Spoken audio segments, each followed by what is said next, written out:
everyone needs to phone the White House and their congressmen that there are pieces of legislation. Louis Gohmert has one, Dave Brat has. Some of the conservatives are starting to address this to strip the courts, at least the lower courts, of power over all these cases. Any case to adjudicate the right to remain in the country, the right to come in the country, that is the number one thing.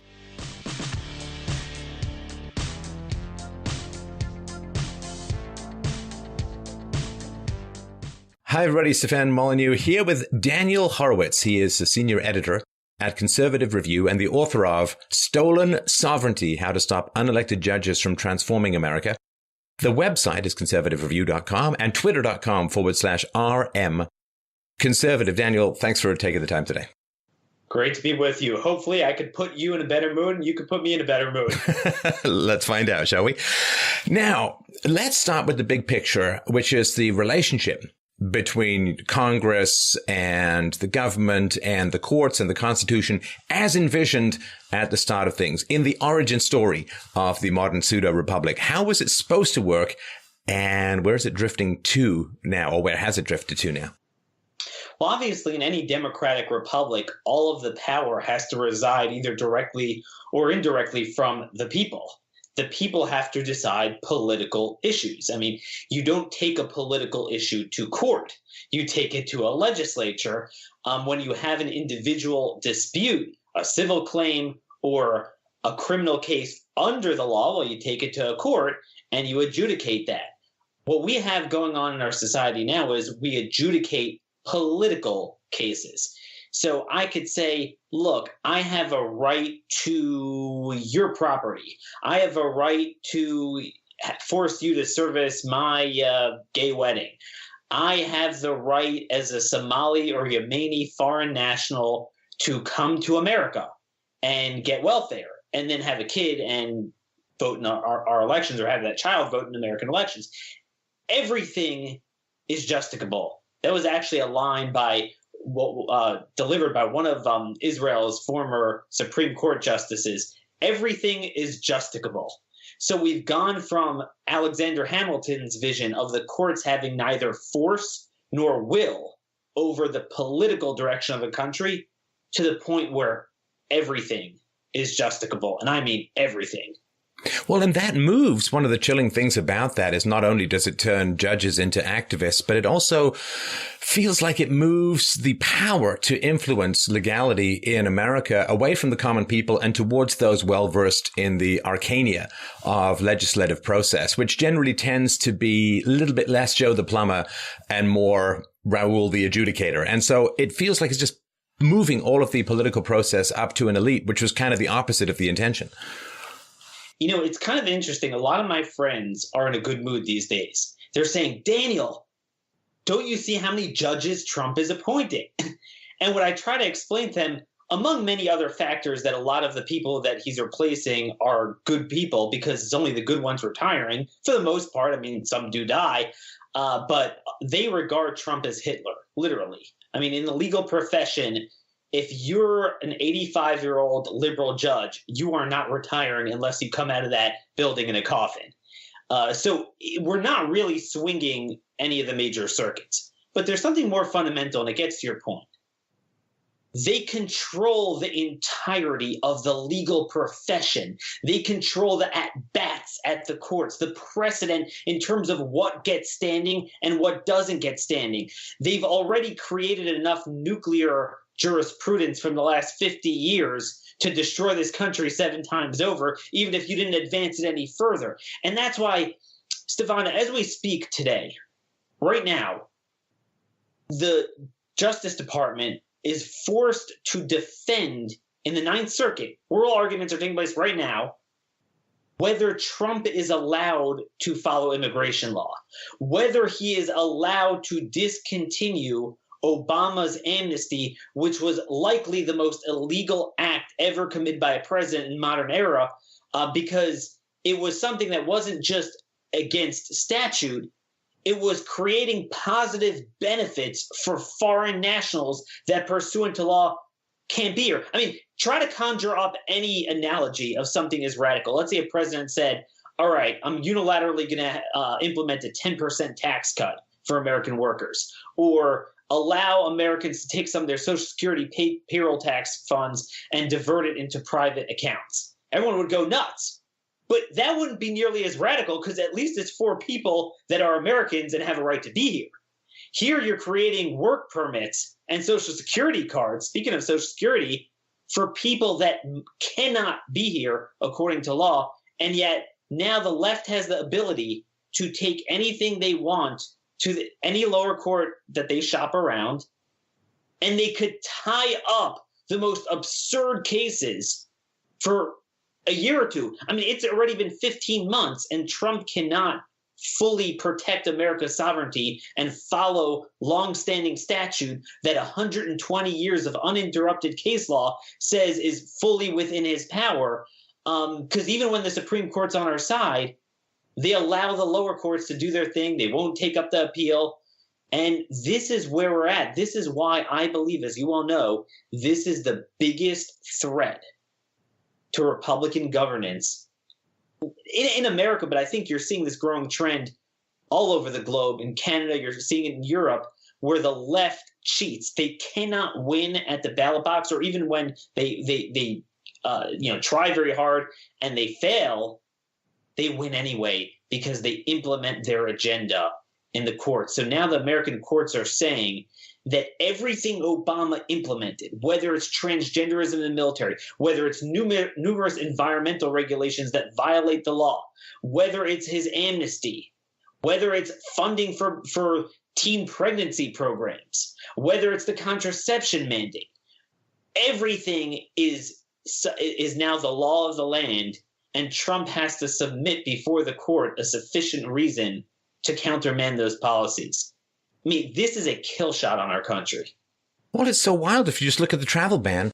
He's had to water it down a whole number of times. He's had to go hat in hand on bended knee to beg the judiciary to implement what he has, as far as I understand it, the perfect legal right to do. And so when you're swimming against the current, it's like trying to jump up a waterfall with like concrete shoes on. But for Obama, when he just passed executive orders, which I don't think are pretty lawful, it simply becomes the fixed and almost irrevocable law of the land. So if you're swimming with the country, with the current of leftism, man, you've got a jetpack on. But if you're swimming against it, it seems almost impossible to make headway. That's what's very scary. There used to be one generation lag time between the point at which the Democrats would posit a political argument for something revolutionary to when they created a legal mandate to say you must do that. It's you have to do it. You know, it takes about 20, 30 years. And now that lag time is about a couple months. They say, I believe this shouldn't be, therefore it must be. And they just take the ball away and they cheat. And that's the thing now. They believe in open borders. It's a radical, very dangerous thing. I mean, you saw it during the 90s. You had Congresswoman Barbara Jordan was a member of the Congressional Black Caucus. She believed in sovereignty. Bill Clinton touted her work at a State of the Union address. They don't believe in that anymore. But now they're saying the law, their version of it, demands that you must do that. And you made a very important point. A lot of people are touting the upcoming decisions should come out any week from the Supreme Court on the travel ban. And likely Trump's going to win 5-4. Now, the problem is, it's like saying, hey, Stefan, everyone in your family needs to get a sex change operation. Let me take you to court. And, well, the court says, look, maybe 3 or 4 people might have to see. The other 4 don't. And like, man, that's a victory. None of this should even be subject to litigation. We're losing 50 other immigration cases. And even this case, Roberts and Kennedy are going to parse it out. So they already won 80%. They destroyed 80% of what's called the plenary power doctrine, that the political branches control immigration outright, and say, well, this is enough. Like you said, this is the third version. It's not a ban. It's extra vetting for a handful of countries that literally don't have information. Chad was one of them that offered more information, and he took them off. There's nothing left to it. And so you have 5 justices saying, yeah, that's about enough. Then what happens is the remaining 20%, it's kind of like a football game. You have first and goal from the 1 yard line, except the Democrats don't have 4 downs. They have an unlimited number of tries. They go back to the same Ninth Circuit, Fourth Circuit, do their stuff, and they're continuously creating new rights. And by the way, I'm sure you saw this, Neil Gorsuch, who is the big hero of the right, he issued an opinion that has very dangerous ramifications in this entire sphere of work, that they're now applying what the left has been trying to do for decades, constitutional norms to foreign nationals. Now, not just in terms of their property and life, but as it relates to an immigration case. You now have due process rights, and you know what due process is. It's not 1789 due process. It's 2018 due process to litigate against your deportation or your right to come here. We're done. I mean, once you have that, we have about 1 million criminal aliens in this country. Now that Gorsuch issued that opinion, it's not just some sort of narrow, arcane thing dealing with a crime of violence. The Supreme Court just remanded 15 more cases back, criminal aliens. These are bad dudes. We're not talking about, your cleaning lady here that the left always talks about. I mean, these are people committing robbery, burglary, often sexual crimes as well, certainly identity fraud. They now could spend 10, 15 years litigating, sometimes winning, maybe sometimes they'll lose. But could you imagine having to litigate every single deportation? We're done. There's nothing left. Well, it's an astonishing thing because to me, the analogy is if you have a business and you have an employee and you've entered into your contract with the employee, then your employee has certain rights and you have certain rights. And if there's differences of opinion about a bonus or something like that, then you can litigate and so on. But if it's a shoplifter in your store, that person doesn't have the right to litigate against you for whatever. Hey, man, you don't have the stuff I came in here to steal. I'm taking you to court for something or other.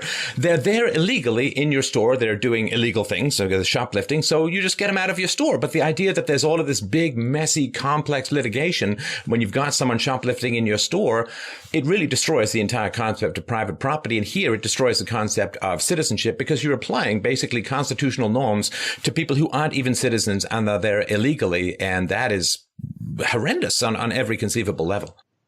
It's a kill shot on this country. A lot of my colleagues don't realize this. I mean, I always joke around. You have a conservative movement in America to tell us that substance on your leg is not urine. It's just water. We should really enjoy it. Gorsuch was just brilliant.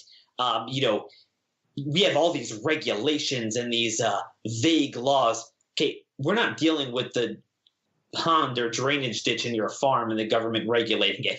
It's like you said. The analogy is if someone breaks into my home, that's an illegal immigrant, or if I invite them in, but then, they start raiding the refrigerator, being rude, doing stuff I don't like. Here's the dichotomy. I don't have the right to beat the guy up and lock him up in the attic indefinitely, never to be heard from again. That's what Mexico does. But what you do have the right to do, incontrovertibly, unquestionably, is push the guy out. You could say, goodbye, I don't want you here. That's the difference. They're saying, well, they have the right to know definitively ahead of time every single category of crime with a very precise degree of specificity, what will be a deportable offense. Well, no, you don't. Again, they have due process rights if you want to lock them up for the rest of their life. You want to execute them. You want to take away their property. But to say goodbye, that's not a punishment. That's an extension of my sovereignty. It's not a matter. Gorsuch was saying in oral arguments, well, you see, a lot of people would be willing to be locked up in jail for 6 months rather than be deported for the rest of their lives. That's immaterial. That you don't look at it from the alien's vantage point. You look at it from the sovereign nation's standpoint. And this is what is so scary. Look, the left has always believed in socialism for many generations, but they understood that you had to have a country through which to have that socialism. And now there's no foundation. And this scares me to death because this is the linchpin. This environment that they create, the magnet that you could come here, automatically get accepted on the soil, automatically assert credible fear, automatically get released pending some sort of court case where they'll never show up. That magnet is not just for poor migrants that bankrupt the country, attenuate the culture, I would argue. That's the magnet for drugs. And I don't mean marijuana. I mean what they call the opioid crisis. Notice they give it a medical healthcare term. It's not a healthcare term. It's not a healthcare crisis. It's all illicit heroin, fentanyl, now fentanyl-laced cocaine, killing probably over 70,000 people last year. Which is it's more than one Vietnam a year. Yeah, it's more than one Vietnam a year. It's more than twice the number of people in America killed by car accidents. You have MS-13, which even the media recognizes is running rampant. They don't connect the dots of when that happened with DACA in 2013 to 2015 border surge and all that. And then you know what else you have? Hezbollah. And that's what nobody wants. It is the biggest mystery to me how if some sort of jihadi that has no Air Force, no ICBMs, no nothing, dances around in a circle in a Yemeni or Somalian desert with an AK-47, and we say, oh my gosh, we have to get involved in some tribal civil war. But when you had Hezbollah on our border, you could take that to the bank. They're working with the drug cartels in Mexico, Los Zetas in particular. Just the last couple weeks, I don't know if you've seen reports, there's been hundreds of Bangladeshis and Syrians crossing in the Laredo sector. The Laredo sector is not the busiest, but that's the sector controlled by Los Zetas, which is the cartel with established ties with Hezbollah. If you remember in 2011, Hezbollah and the Quds Force, this Iranian IRGC, they were going to recruit Zetas members who aren't just in Mexico, they have operatives in America, to assassinate the Saudi ambassador. That's how close they are. You're empowering them with certainly the money in the drug trade, but what do the Zetas offer Hezbollah in return for the weapons and access to some of the drug smuggling markets in West Africa? It's the human smuggling. What are they bringing over? They're operatives. So, foreign policy, as you all know, it begins with homeland security. It's all about homeland security. Yet our foreign policy is focused on everything but that. Everything but that. I mean, that I will tell you, there are more Hezbollah operatives in Latin America than in the Bekaa Valley of Lebanon. That's how prolific they are. And one more thing, and this is a threat to both the U.S. and Canada, depending on how tough we are. If we're tough, then it's a bigger threat to Canada. Venezuela.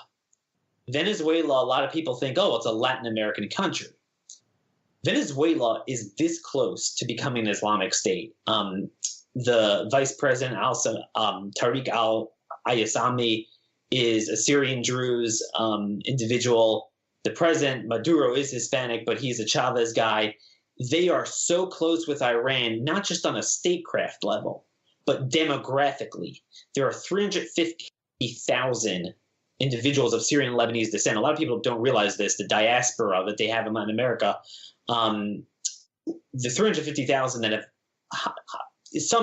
hold some level of power in Venezuela. There's now 900,000 refugees pouring into Colombia, Brazil, and there are signs that they're heading north. So think about the policies now.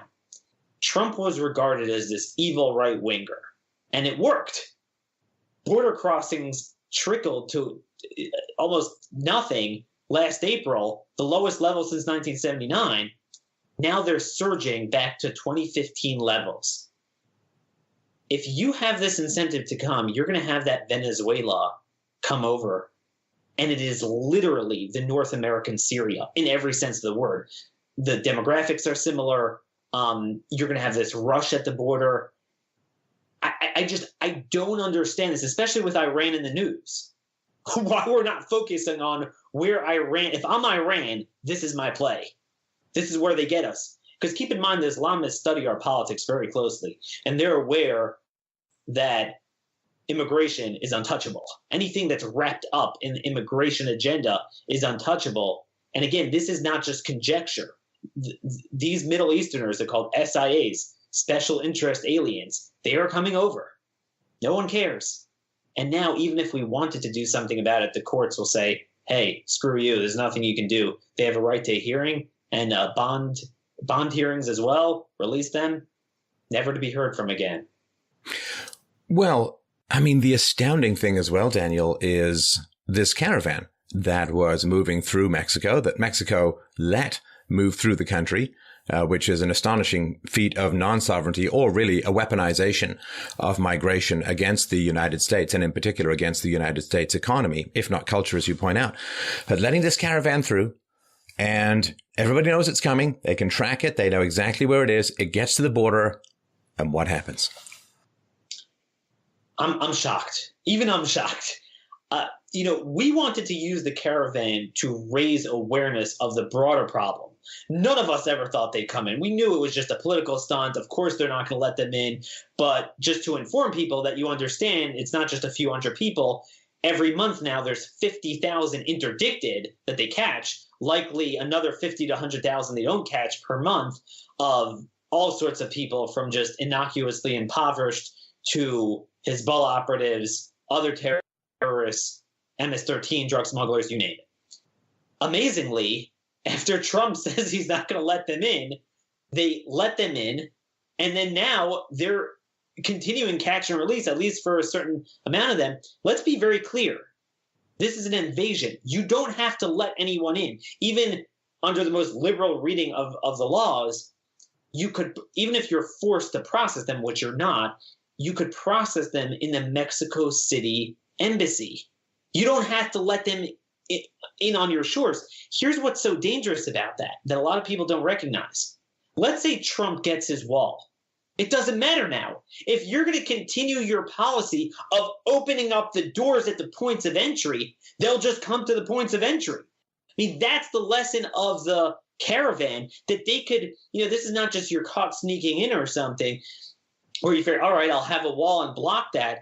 If they could come to the point of entry, and they have attorneys now representing them in the Southern District of California, all sorts of litigation going on now. We're done.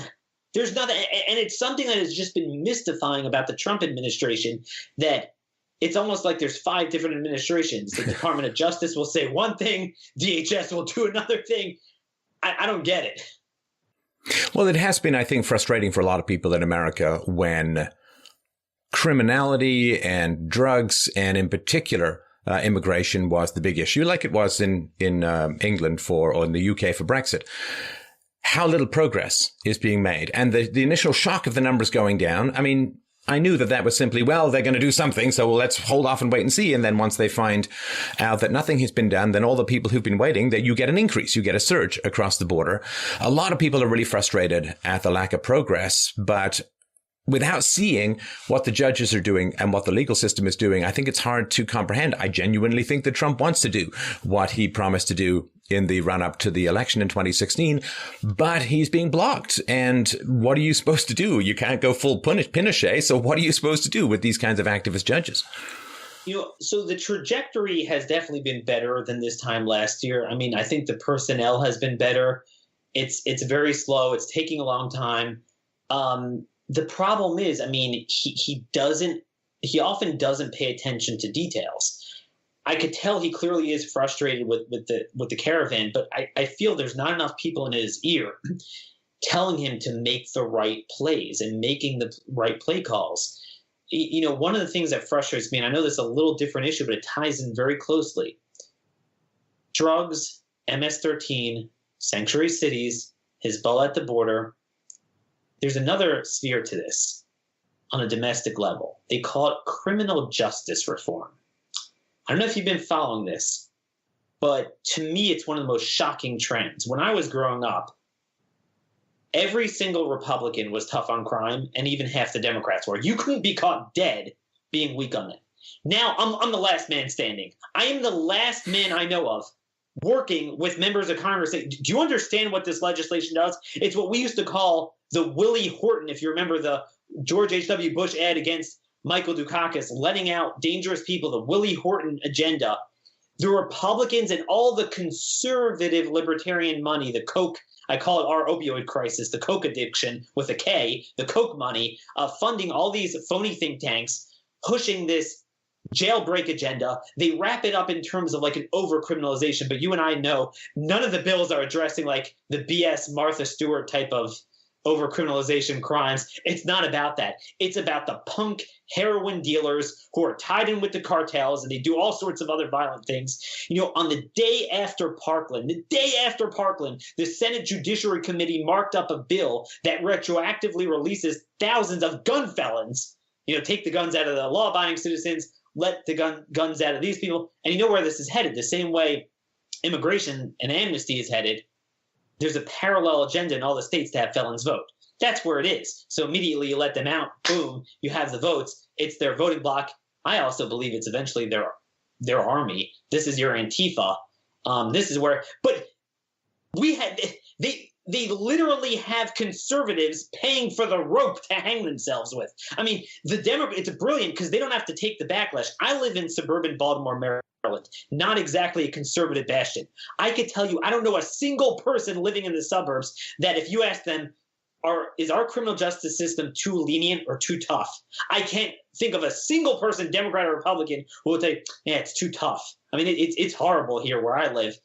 Because on the state level, they passed all these laws. There's this bill that jailbreak Jared Kushner is introduced to retroactively cut off up to a third of the sentencing for all these people at a time when we have a drug crisis. And again, these are, you know, heroin fentanyl dealers. And Trump tweets out one morning, great victory. It passed the House Judiciary Committee. Great victory for Jared. If there's any issue where Trump was a voice of clarity, it was on this issue, on crime, not just immigration. A lot of people focus on immigration, but those not unfamiliar with what's going on in Washington don't understand this. This is a universal goal of the right or fake right and the left to completely deracinate the 4 decades of tough on crime regime that Reagan started. We are now at a point where you know that incarceration rates in America are down to 1996 levels per capita. It's built on erroneous open data. They talk about record incarceration. That ship sailed 10, 12 years ago. The criminal justice deformers have won out in all the states. They're letting them out left and right. And incidentally, crime in most metropolitan areas, after going down for 23 years, the last 2 years, according to the FBI, violent crime has gone up.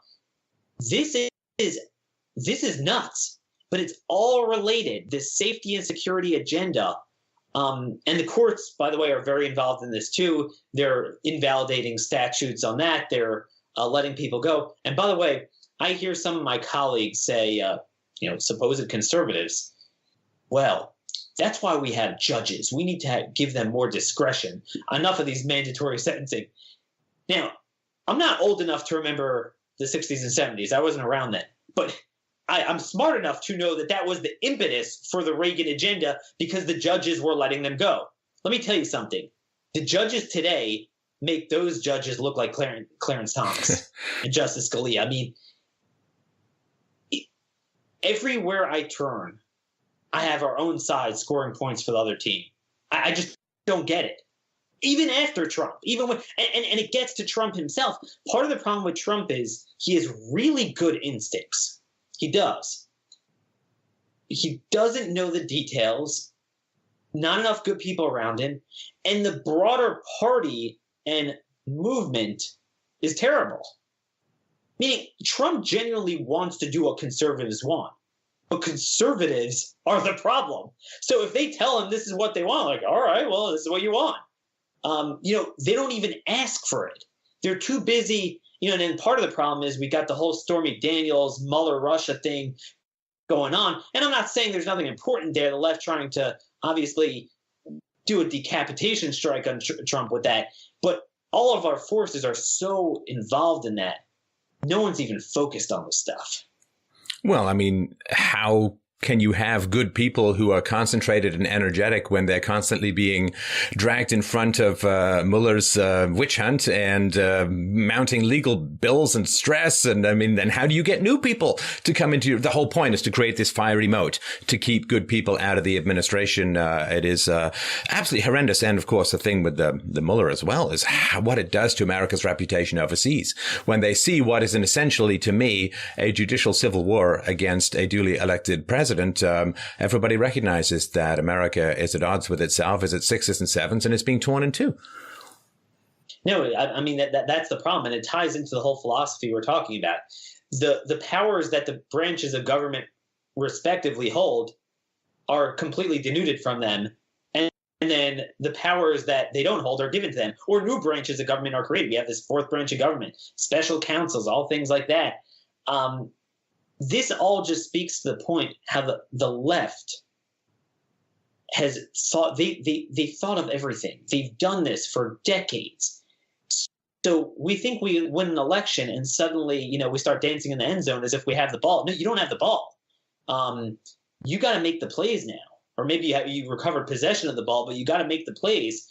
And I think our people aren't focused enough on what to do. There's something wrong when Donald Trump is focused on a piece of legislation that is antithetical to everything he believes in, but is not pushing Louis Gohmert's bill, which strips the courts of power to adjudicate any case over immigration, naturalization, asylum, or the right to remain here or the right to come here.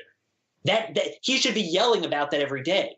It's not put in front of him. Jailbreak Jared stuff is put in front of him. Daniel, do you think it's too far to refer to some of this stuff as a judicial coup? Because the way that my understanding ran, which is, no great detail, but my understanding is, okay, you got the Constitution. And then you've got Supreme Court, state governments, Congress, the president, the various executive agencies, and all have the right to view the Constitution and interpret it and enact it and negotiate with each other. And that's supposed to create this checks and balance system. But now it seems like you've got the judiciary, and in particular the Supreme Court, staring and interpreting the Constitution, and then that just sludge rolls downhill and captures everyone, and there seems to be almost no pushback. Congress is supposed to have a role pushing it back against unconstitutional decisions or precedents. And so this idea now that you have this unelected judiciary that is in charge of the legal structure rather than anybody who answers directly to the people, it seems like Congress in particular has been elbows aside, and the judges have appointed themselves as the arbiters of law, and that is not at all how I understood the American system was supposed to operate.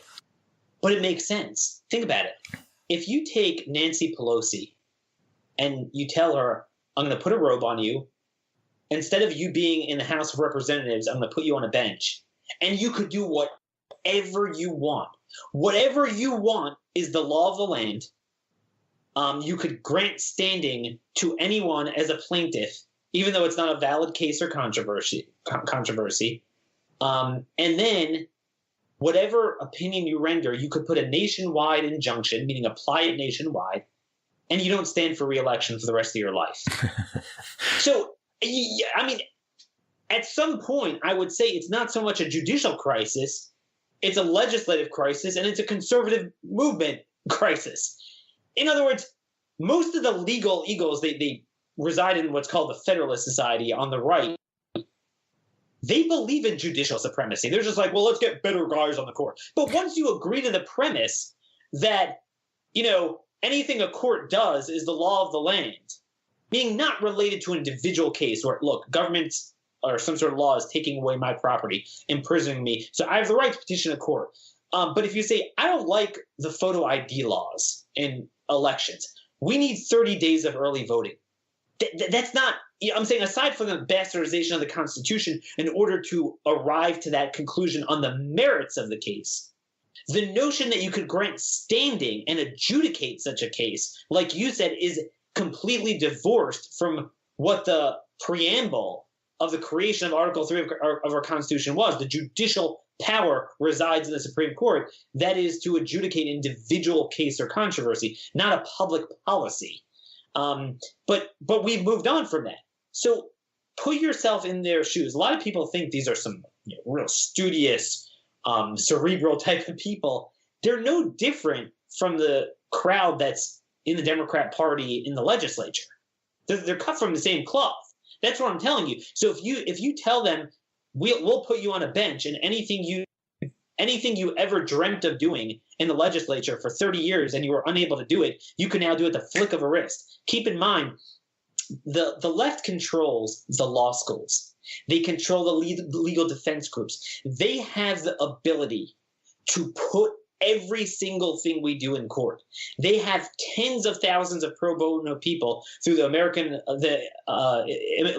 Immigration Lawyers Association, funded by Soros, ACLU, you name it, NAACP, and they've ratcheted up this 50-year growth of precedent where everything they do, there's a way to get standing for it.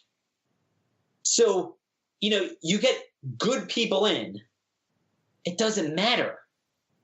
Here's the thing. The capacity of a good judge to do good is nowhere near the capacity of a bad judge to do bad. It's something none of my colleagues understand. None of them. They're upset. They think Trump's remaking the judiciary. And again, I'm not blaming Trump. He deals with the vacancies he has, and, he appoints by and large, most of them appear good. I don't think all of them are. Because a lot of them, they abide by some of these same principles, but they're not going to. Here's the thing. The left will come in, a left-wing judge will come in and say, these are not our values. They're literally saying with immigration, deportation is now, it's not our values. They say, all right, that's wacko enough, but, they're not going to rule that way. Oh, yes, they're going to rule that way. So the problem is you can't combat lying and cheating. You can't combat cheaters. Or let's say you have a really good guy, genuinely good guy you get on the court. The guy's not going to abuse the rules of standing to say this would be the equivalent. For example, every American has to own a gun. They're not going to do that. Or let me just back it up even further. With the immigration cases, they violated 200 years of what Justice Jackson, he was the dissent vote in the Japanese internment case. He was the lead prosecutor at the Nuremberg trial. He knew a thing about due process. And he said, this is the most settled area of law that there's no due process rights to remain in the country as a foreign national against the will of the political branches. With the flick of a wrist, a lower court judge could just say, screw that, I'm not doing that. You will not find a single conservative judge that will go against Obergefell, the gay marriage case, that's only a few years old. And that in itself was a violation of, well, what's a bigger precedent than, the foundation of civilization, natural law? I was going to say Anthony Kennedy's precedent from 2 years before in the Windsor case, 2 years before Obergefell, Anthony Kennedy said, nope. States have full control over marriage. All right, well, states have full control. 2 years later, well, they only have full control if they want gay marriage, but not if they don't. See, they could do whatever they want. That's the thing. It drives me nuts because the worst form of disinformation is when you not only don't recognize the problem, but you think you're rectifying it when it's actually getting worse. We have a judicial crisis that's unimaginable now. And yet most of our movement thinks it's not a threat because Trump is appointing judges at a record pace. Now, again, if you look at them, and again, a lot of people in the conservative movement in America, details are not their thing. A lot of these people, they're replacing some of the best judges, so you're not moving anything forward, and they're on circuits where you're not going to swing anything. Either there are few circuits that are already good, like the 5th and the 8th and the left, they're just not going there. Or the 9th will actually have 6 vacancies, but okay, so they'll have instead of a 27-1 majority, it will be like a 21-7 majority. I mean, this is what they don't understand. I know there's a lot of doom and gloom for me today, but the first step in searching for a solution is recognizing the extent and severity of the problem. Right. Now, let me just run an analogy past you. I'm always trying to find ways that people can conceptualize this stuff so that they can explain it to others. Let me run an analogy past you and see if it makes sense in terms of how to explain some of this stuff to people. So I write books, as do you. So there's the writer, there's the editor, and there's the proofreader. Now, the way that I think of the law as a whole is that it's the people who actually write. I don't know if Congress writes the laws, but it's the people who actually write the laws, because it's the politicians who say, what do you want me to do? And the people say, well, I want you to say control immigration or lower taxes or whatever it is that the majority wants. And so the majority say, this is what we want done in the legal system. And then Congress is like the editor. So the people are like the writers of the book. And then Congress is like the editor in terms of like taking the often inchoate will of the people and translating it into something that can be implemented in a legal framework. And then to me, after you have and the editor is not supposed to change the fundamental meaning of the book. They're supposed to help you achieve your vision in a more consistent and enjoyable and digestible format. And then you have the proofreader. Now, the proofreader is not supposed to change much at all. In fact, they're only supposed to change deviation. So if you use the word on when you meant to say no, they point that out and you fix it and so on. So to me, the people write the books, the Congress edits the books, but the courts are really only supposed to be proofreading. They're not supposed to be creating. They're not supposed to be rewriting. They're not even supposed to be doing reviews. They're just supposed to be, where there's a couple of hiccups here and there, smoothing it out to achieve the actual intended meaning, which may have got a little bit lost in translation. And right now, if this analogy is fairly correct, Daniel, right now, the judges are not proofreaders anymore. They are writers and editors and booksellers and readers. They've encapsulated the whole process, which was supposed to be divided to prevent this kind of corruption. They've encapsulated the whole process under their own robes. And this is, I think, where the fundamental tyranny may be coming from. Well, again, the other branches ceded this authority, so they took it. But I disagree a little bit. I don't think they were meant even to be proofreaders. I think they were meant to be readers. Just to simply be I would say, you know what it is? I don't know if you've had any audiobooks. I had never produced an audiobook yet, but it would be the professional voiceover for the audio. The guy with the nice voice, right? Who can do accents, right? No, but what I mean by that is the court's power was supposed to be nothing over politics. Not a little bit, nothing. Now you're going to say, well, does that mean there's no important role? No, there's a very important role, non-political. All the framers wanted in the judiciary was this. Congress, you have full power over the courts. You could dictate their structure, the number of people, what their jurisdiction is, what subject matter, but you just cannot adjudicate a case. They didn't want Congress writing a law and then IBM and Microsoft come before them for a dispute, and because they're involved in the politics and they get elected, they deal with the constituencies and all the money interest would influence them. You got to have just an independent judiciary to go and adjudicate that case. And that's the point of the appointments rather than the elections, so that they're not subject to lobby groups, political process as much. But to be clear, politically, Congress controls the courts. They're not separate in terms of their structure. There was actually just a recent case that was very in the weeds, but it was very important that no one paid attention to, where Clarence Thomas said that the power of Congress to restrict the jurisdiction of the courts is just as fundamental as their power to coin money. It is part of their powers. The only thing they can't do, and this is almost a direct quote, is say, in the case of Smith v. Jones, Jones wins. That's the only thing they can't do, is adjudicate a specific case. But now let me take that a step further. People are going to ask me, what about this concept of judicial review? Well, don't the courts have this power? Okay, I understand you're saying they mainly just read the law, that voiceover, that independent voiceover, but don't they have the power to sometimes cross out things? To be clear, they don't have the power to cross out anything.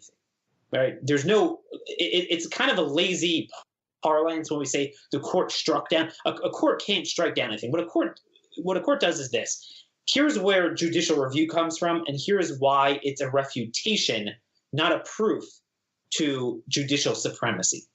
It means, let's say an individual with valid standing, meaning not because I don't like your election laws. Meaning government's taking away my farm. Government's doing something to me. They're locking me up. They're about to execute me. I have a right to come before a court and say, look, my life and liberty, like not BS life and liberty, but real life and liberty is under attack, very individualized. And hey, this is unfair. So the court says, well, okay, well, what does the law say? Well, okay, it appears what the law says. The law says you should be, locked up. Okay.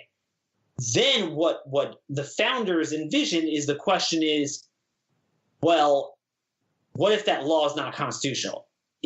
Let's say anyone with the name Molyneux and that type of spelling has to pay an extra 10% in taxes.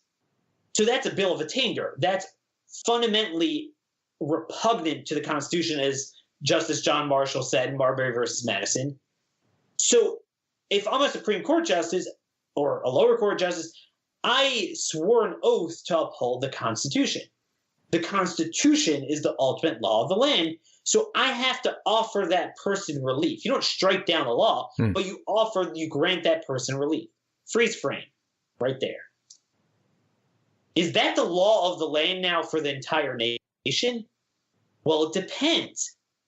If what the guy said is black and white, everyone's going to follow that. But let's say it totally flipped it on its head. You have a right to immigrate, but you don't have a right to own guns. Okay? So that's where the other branches of government have an equal right. How much more so with their robust powers to execute, to legislate, to fund the power of the purse? They have a right, indeed a responsibility, to uphold their equal oath, by the way, and state officials swear the same oath to the state and federal constitution. All Marbury meant was that even the weak courts, but how much more so the other branches, they have the responsibility to uphold their powers as they see the Constitution. It's the Constitution stands on top. Everyone's on a level playing field. Well, what if there's a disagreement? You push back against each other. Let me give you a perfect example of what's going on now. It's one thing if a court places a negative on a positive action of an executive. In other words, they want to execute someone. Okay? Then I go to court. The court says, no, the jury pool is racist. They're doing that a lot. That's why I'm using that as an example.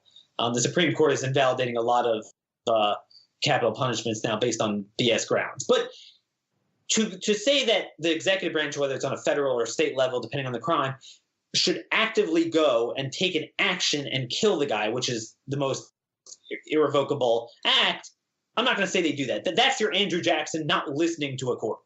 Right? That's what not listening to a court is. But let's say, as is most of the cases here, a court places a positive on a negative of the executive branch, or put another way, they mandate an executive action that a power they don't have. You must issue a visa. You must issue a marriage license. You must tear down that World War I memorial cross like you had in Maryland last year.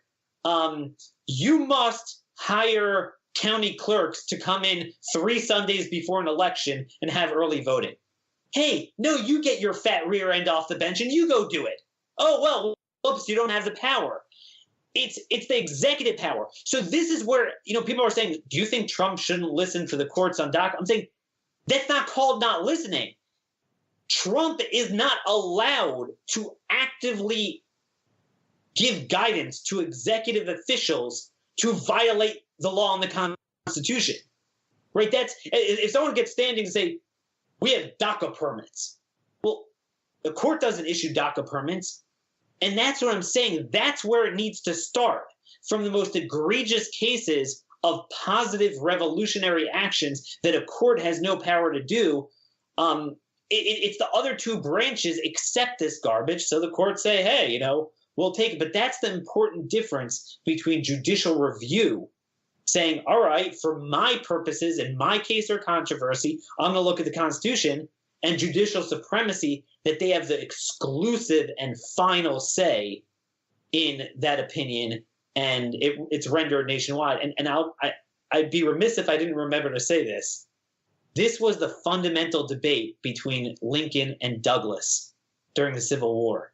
What the progressives are pushing is the legacy of Dred Scott. Stephen Douglas said that, look, Dred Scott, it's law of the land.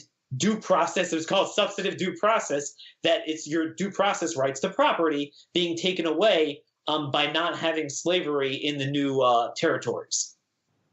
Lincoln said, look, you could adjudicate your case or controversy there, but if you're going to tell me that it's binding on the new president, every senator, every congressman, you're full of hot air, because the Constitution is the law of the land. Otherwise, we don't have a constitutional republic. We have a judicial oligarchy by definition. I mean, this was clear from Lincoln in the Lincoln-Douglas debates. So these progressive leftists are really pushing the legacy of Dred Scott, that, no matter how egregious it is, slavery is the law of the land because the court says so. That's basically what they're telling us. Right. And for people to get an idea of just how far immigration law has drifted from the norms of law, just as a brief mental exercise, let's have a look and see if tax law was run like immigration law in the United States at the moment. It would be a very strange place. It'd be very hard to collect any taxes, because you could announce that you weren't going to pay taxes and they just say, okay, fine. Or that you'd get free legal advice for 10 years to fight anything in taxes. Oh, and by the way, if your parents didn't pay taxes, DACA style, then you wouldn't have to pay taxes either. Oh, and also there would be sanctuary cities where you could go where you wouldn't have to pay any taxes. Or you could avoid paying taxes by saying, well, I feel persecuted by the IRS. It's making me nervous. I feel anxious about it. So then they'd say, oh, well, if you feel upset about it, you feel persecuted, then you don't have to pay any taxes. We all understand that if this was the case and the other thing too, because they say, well, if you didn't know which exact laws you were breaking, you can't be deported. Everyone's seen this like half a library worth of tax codes and nobody understands the whole thing. So you could say, well, I didn't really understand exactly what taxes I was supposed to pay. And they say, well, it is kind of complicated. So I guess you don't have to pay any taxes. If we took what's going on with immigration and we try to apply that same subjectivism and political activism to the tax code, well, I guess there'd be a ragged cheer going up across the land among certain people who don't like the tax code, which is, I think, most people. But that's how far it's drifted, because the left wants the votes, the left wants the political support, and therefore the law means nothing to them in this regard. But that's the legacy of the left. The first try with the emotion and the compassion. And once they make something a value, all the intellectual arguments you can give go out the window, because now, even though legally they should have less of a case, because at least if you're an American citizen, you should have some sort of due process right to proper advanced notice of when you're violating a law. They don't have the right to have advanced notice of when they're allowed to stay here, because they don't have any right to stay here. We could say we don't like the way you talk. We don't like you don't take a shower often enough. We could say we don't want anyone here with orange hair. It's not a legal framework. It's sovereignty. But when you wrap it up in compassion, then it becomes a value. And if it's a value, it becomes a legal imperative. And that's the success. And I think there's a failure on the other side in America and really elsewhere in the world, where we don't combat this at its root and say, not only is this lawless, but you are the one that is creating death for tens of thousands of people. See, the analogy I'd give for this is like if someone felt he had so much compassion for people that don't have enough food and the homeless, he's going to stop his car on a freeway, on an interstate highway, and start handing out food and medicine. And to hell with the car wreck that happens. I'm being compassionate. We don't point out what that does. There's a whole nother sphere to this, and I alluded to it before, that really, I've been trying to focus on it more often. What they've done, and it's pretty effective, is focus like a laser beam on a very small number of people. There's 325 million Americans. There's, 150 million or so Mexicans. And there's a relatively small number that crosses over. And let's say, to make a better life in America, let's just say, for argument's sake, the ones doing that. They're so focused on them. What no one wants to talk about is the atmosphere that an open border creates for the existential crisis of the drug cartels the tens of thousands killed from drugs in America, MS-13, and did you know that 29,000 Mexicans were murdered by the drug cartels because of the turf war we created? This is what Judge Andrew Hannon, you want to talk about one good judge in the Southern District of Texas, he had a riveting, visionary opinion in 2013 where he predicted the drug crisis. And he said the government was creating this atmosphere where it's now profitable for them to smuggle in drugs, use children precisely because they know if they're caught with drugs, nothing's going to happen to them. So the children are it's not just like, oh, the more sympathetic version of amnesty. It's the worst form of amnesty because that's the linchpin to MS-13 recruitment. That's the linchpin to the drug crisis. And like I said, connected to Hezbollah. But somehow it's not sexy to talk about the 29,000 Mexicans who are killed. Let me tell you something. If you had my immigration policies in place, if you made it clear that you can never come here illegally, that you'll get nothing, you'll be deported immediately, there's no court case, there's no anything, the entire drug crisis would end. You know, you'll have little bits seeping in, but I mean, to the extent that you have it, the human smuggling, the rape victims, I mean, they don't want to focus on that. I get it. Americans suck. You're not allowed to care about Americans. I get that. But what about the Mexicans? Let's talk about the Mexicans. 29,000 a year. And it started around Obama's tenure because that created this huge vacuum. Again, picture someone saying, I want to hand out free candy on a freeway. That's literally what we did. The Mexican government doesn't control the border. It's about 4 or 5 cartels control it from the Gulf cartel in the east, the Sinaloa cartel in the west. You just empowered people that are as ruthless as ISIS to kill all sorts of people, smuggle in drugs. That's the argument we need to start making. So let's talk. I mean, you've got a list in one of your articles, and we'll link to your articles below, Daniel, but you've got a list of to-dos, right? Because when people get this information, for a lot of people, this is going to be kind of new stuff. And it may be, I don't want people's last thread of hope to go pinging off like some broken harp string. So what is it that people can do when they're in possession? Because you look at this monolith of the court. Yeah, a lot of people are scared of courts, scared of judges. You know, people in the entertainment industry on TV, the judges are always wise and smart and good. A lot of propaganda. Why? Because they go in front of these judges quite a lot and they don't want to be upsetting the judges with negative portrayal. So it's kind of rare, particularly on television. But a lot of people kind of scared. They feel it's like trying to influence the Olympian gods. You can't do much about it. It's like yelling at storm clouds, King Lear style. So what is it that people can do, can act in their own lives that might help at least bring awareness to some of this issue? Because if the awareness is there, it does begin to percolate up to the political people who might have a chance to do something about it. You know, everyone needs to phone the White House and their congressmen that there are pieces of legislation. Louis Gohmert has one, Dave Brat has. Some of the conservatives are starting to address this, to strip the courts, at least the lower courts, of power over all these cases. Any case to adjudicate the right to remain in the country, the right to come in the country, that is the number one thing. Number two, pressure needs to be brought to bear on President Trump that he is right, that Congress should act. But in lieu of that, there's this misnomer that somehow our laws are written to force a president to let people in. It's never the case. The president has numerous tools. He could, like I said, he could process all these cases in Mexico City and make it the government policy that we're not allowing anyone on our shores, which is really what Australia started to do. And that, stopped the boat people, reduce the amount of interdictions by 95%. Now everyone's on their case and they've gotten weak on that. But that's number one. Number two is to properly interpret properly apply his own executive orders. On January 25th of 2017, the first week after his inauguration, President Trump issued an order to properly interpret the statutes dealing with asylum claims and what's called UACs, unaccompanied alien children, that you're only a UAC, meaning that you get to access the refugee resettlement program, if you're severely trafficked. 99% of them are self-trafficked.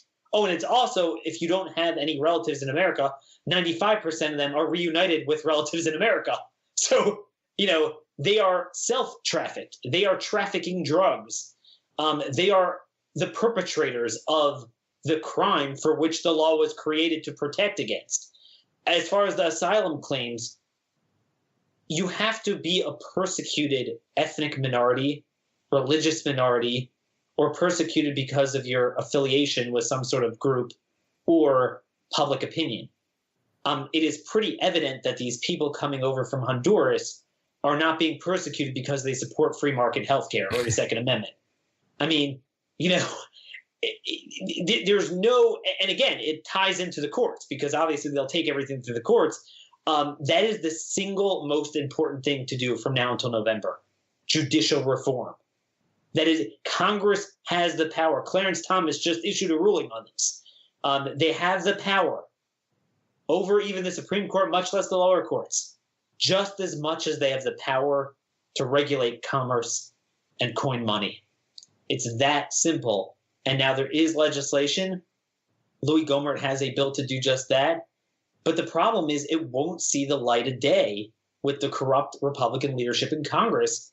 Trump needs to get on it. Someone's got to get it in front of him, because I'll tell you, Trump seems to know about bad legislation when Jared Kushner gets it in front of him. So, I mean, that's the problem. If you get Trump to harp on something, he's pretty good about it, but we got to get it in front of him.